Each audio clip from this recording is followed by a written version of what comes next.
Hello, my fine villains and lovely villainesses. Today, we're going to be finishing up the Make Blast Great Again month. And help a villain out. Please like, share, subscribe, hit the bell notification whenever I upload. You'll be the first to know. And with that out of the way, yes, I'm calling this the boomstick build for Excalibur because I'm waving around a stick and it goes kaboom.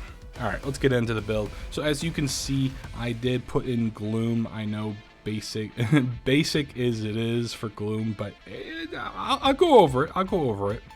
Let's get right onto the build, and yes, you will be needing at least a health shard. Everything else is optional, but if you're going to be face tanking, you need a little bit more health than that. Alright, so as you can see, I put in Growing Power. This one is going to be working off of your 4th ability. Your main abilities that will be toggled on at all times are Exalted Blade and Gloom. That being said, I did put in Arcane Intention for that particular reason, to get me 500 more health. Alright, and as you can see, I did put 3 augments in: Warrior's Rest, Furious Javelin, and Chromatic Blade. Unfortunately, DE decided to put Warrior's Rest under Excalibur Umbra, which is not the same as regular Excalibur. So if you're trying to pick up all 3 of these, you will need to go into different syndicates. They're not all in one, or at least I haven't seen yet. Now, I did put in Primed Flow for the additional energy. Its original is 225, so if you feel like you can still keep that going with 225, that's totally fine. Take this out for either range or additional efficiency. Doesn't matter, point is. I then put in Hunter's Adrenaline. You can put in Rage if you have something else, but Hunter's Adrenaline's perfectly fine. You will be needing Primed Continuity to keep your Furious Javelins going. And yes, your Furious Javelins will increase your melee, which then also increases your 4th ability. Definitely put on Chromatic Blade for the status chance.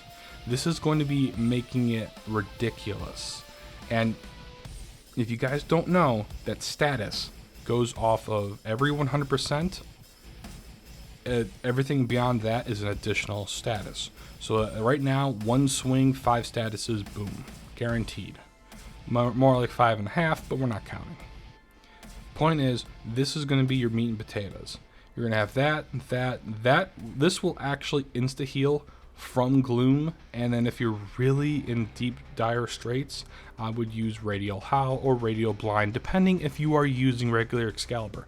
If you are using regular Excalibur, Warrior's Rest, you don't need it, it's fine. You could put in Power Drift if you really felt like it, or whatever else you want to put up there.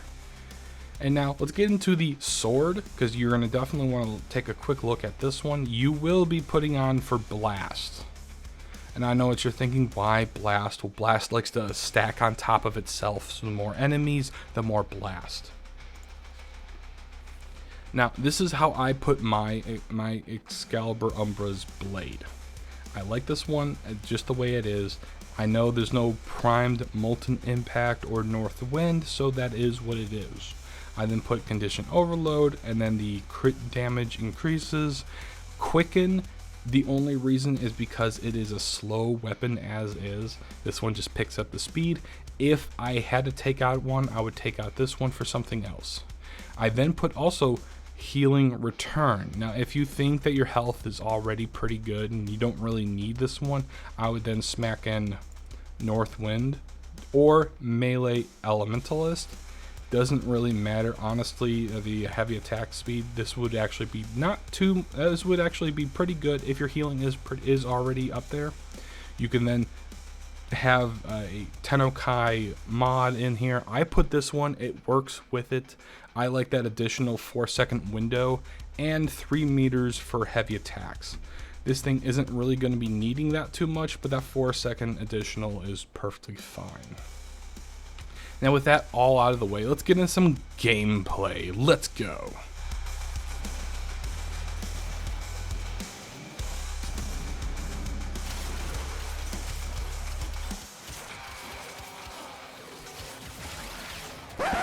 Hold up. Wait a minute. Something ain't right.